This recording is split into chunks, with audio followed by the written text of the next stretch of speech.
Good morning and a very very happy morning. चलिए फिर चलते हैं उस यात्रा पे where we are seeking oneness with moment. So book हम पढ़ रहे हैं the power of now, writer है एखार्ट टोले। पेज हम 62 के एंड से शुरू कर रहे हैं और हेडिंग है व्हाट आर दे सीकिंग, ये लोग क्या खोज रहे हैं।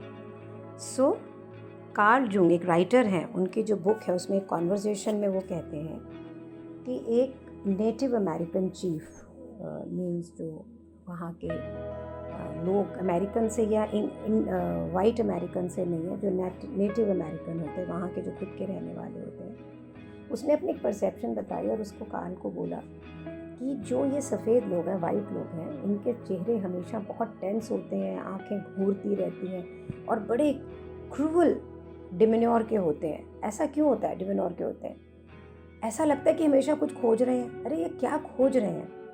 ये हमेशा इनको कुछ ना कुछ चाहिए होता है। ये हमेशा बहुत अनईजी से, रेस्टलेस से, बेचैन आत्मा होते हैं।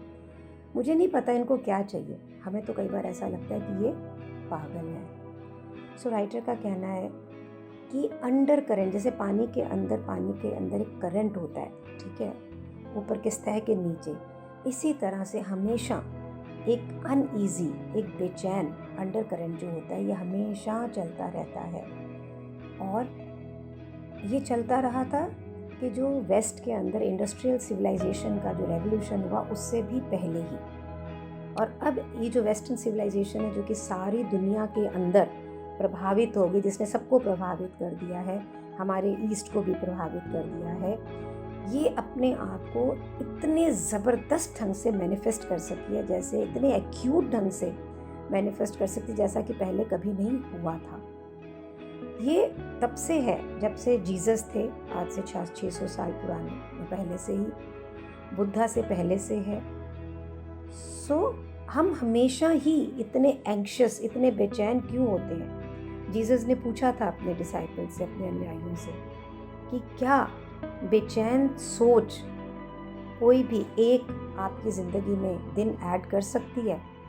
बुद्धा ने सिखाया कि जितनी भी सफरिंग है, दुख है, दर्द है, उन सब का जो बेस है ना, रूट जो उनकी जो जड़ें हैं, वो इसी चीज़ में है कि हम हमेशा कुछ ना कुछ चाहते हैं, कुछ ना कुछ पाना चाहते हैं। रेजिस्टेंस टू नाउ, अब से जो रेजिस्टेंस है ना, आज के इस मोमेंट से जो रेजिस्टेंस है, वो एक कलेक्टिव डायसफंक्शन क्रिएट करता है कि एक एक पूरे समूह का, पूरी हमारी जो रेस है ना, मानव रेस है, उसके अंदर एक डायसफंक्शन क्रिएट करता है।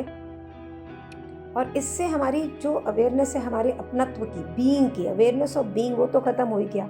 और फाउंडेशन किसकी बनाता है, बेसिस किसकी बनाता है? एक ऐसी इंडस्ट्रियल सिविलाइजेशन की जहाँ पे डीह्यूमैनिटाइज्ड है, जिसको इंसानियत है ही नहीं, ऐसी एक इंडस्ट्रियल सिविलाइजेशन को क्रिएट करता है। फ्रॉइड जो एक साइकेट्रिस्ट रहे हैं, साइकोलॉजिस्ट थे, उन्होंने भी इसको रिकग्नाइज करा कि ये जो एग्जिस्टेंस है अंडर करंट ऑफ अनईज की, एक बेचैनी का जो ये अंडर करंट की जो एग्जिस्टेंस है, जो होना है, उन्होंने अपनी किताब सिविलाइजेशंस एंड इट्स डिसकॉन्टेंट की सभ्यताएं और उनकी डिसकॉन्टेंट से कंटेंट होता है किसी चीज़ से आपको संपूर्ण हो जाना, और डिसकॉन्टेंट संपूर्ण नहीं होना, मतलब संतुष्टि नहीं होना। लेकिन वो ये नहीं पहचान पाए कि ये अनईज का कारण क्या था। उनको ये नहीं पता लगा कि इसका रूट कॉज क्या था, उनकी ये इससे आज़ादी किस ढंग से पॉसिबल है, उन्हें ये नहीं मालूम पड़ा। और इसी जो कलेक्टिव, इसी सामूहिक डिसफंक्शन जो है, जो काम नहीं हुआ, जो ढंग से नहीं हुआ, गलत ढंग से हुआ, उसी से हुआ क्या?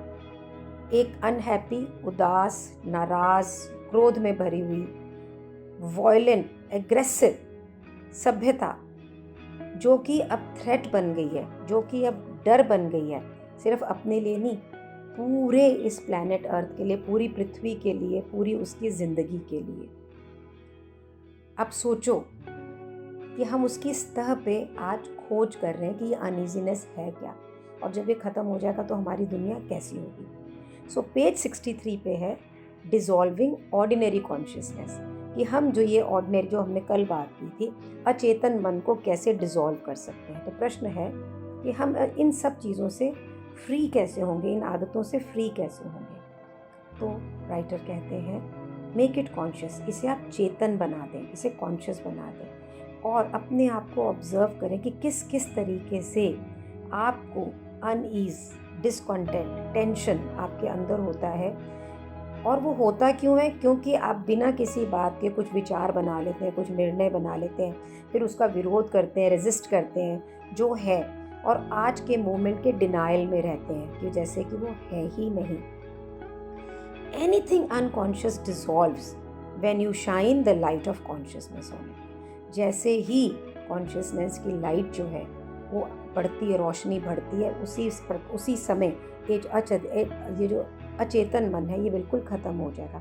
जैसे ही आपको ये मालूम पड़ेगा कि मैं ये आम अनकॉन्शियसनेस को, अचेतनता को कैसे ख़त्म करूं, वैसे ही आपकी अपनी प्रेजेंस की जो लाइट है, जो रोशनी है, जो किरणें हैं, वो बिल्कुल ब्राइट होती चली जाएंगी और आपके लिए आसान हो जाएगा कि मन अचेतन, गहराई वाला अचेतन मन जो डीप है, उसको आप अपनी, उसकी जो आकर्षण शक्ति है उससे आप कैसे निकल पाएंगे। लेकिन सबसे पहले जो ये आम अचेतन मन है जो कि हमारे साथ ही हमेशा रहता है, इसको पहचानना आसान नहीं है, क्योंकि ये हमें ऐसे लगता है यही हमारी रोज की स्टेट है, नॉर्मल स्टेट ही ये है।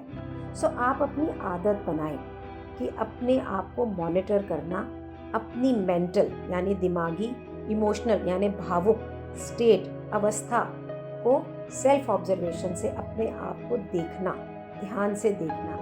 क्या मैं इस समय बिल्कुल आराम में हूँ, ईज में हूँ?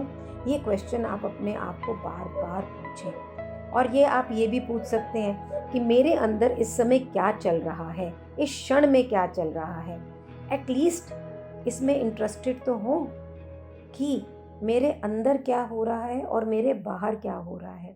अगर आपको ये पता लगने लग जाएगा ना सही मायने में कि मेरे अंदर क्या कर हो रहा है, तो बाहर की सारी चीज़ें अपने आप जैसे पजल के पीसेस स्पेस में आते वैसे आने लग जाएंगे। सो प्राइमरी, मुख्य रूप से रियलिटी जो है ना वो हमारे अंदर है, कि अंदर क्या है ये मुख्य है, ये प्राइमरी है।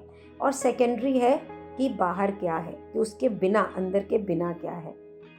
लेकिन इन प्रश्नों का उत्तर अगर आप ये सोचते हो ना कि आपको अभी मिल जाएगा, इसी समय चुटकी बताते ही मिल जाएगा, तो ऐसा नहीं है। सो आप अपनी अटेंशन को, अपनी पूरे दिमाग को, सोच को अंदर की तरफ लेके जाएं, अपने अंदर देखें कि मेरे अंदर कैसे सोच मेरा दिमाग प्रोड्यूस कर रहा है, पैदा कर रहा है। आप उस सोच से कैसा फील कर रहे हैं, महसूस कर रहे हैं, और अपनी अटेंशन को फिर अपनी बॉडी पे लेके जाएं कि अब ये जो शरीर है ये क्या फील कर रहा है। क्या यहाँ पे टेंशन है, कि क्या पे एक लो लेवल की अंदर की अनईज, एक अजीब सी इरिटेशन, एक अजीब सी बैकग्राउंड में स्टैटिक, कि जैसे हम चलता है वैसे कुछ स्टैटिक अनईज है।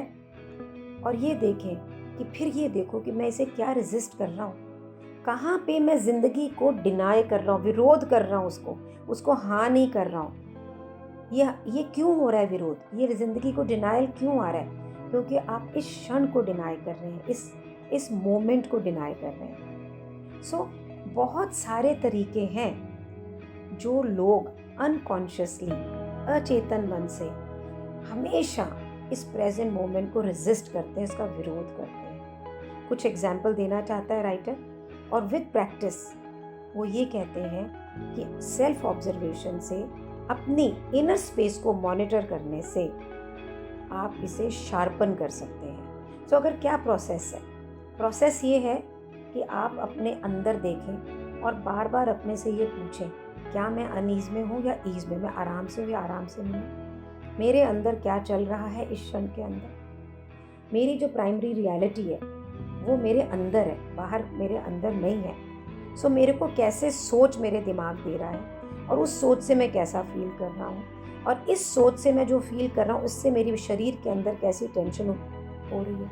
और अपने आप को ये बताना कि ये जो low level of under current, under is है, ये जो अनईज है, हाँ, यहाँ पे मैं किस चीज़ का विरोध कर रहा हूँ, किसे डिनाई कर रहा हूँ ज़िंदगी के अंदर, कौन से क्षण को, और फिर आपको ये मालूम पड़ेगा कि मैं किस प्रकार से रेजिस्ट करता हूँ इस मोमेंट को। और इस प्रैक्टिस से बार बार करने से आप सेल्फ ऑब्जर्वेशन के अंदर मास्टर हो जाएंगे और आपकी इनर स्टेट का आपको पता लगने लग जाएगा और आपकी ऑब्जर्वेशन शार्पन हो जाएगी। सो ये है पेज 63।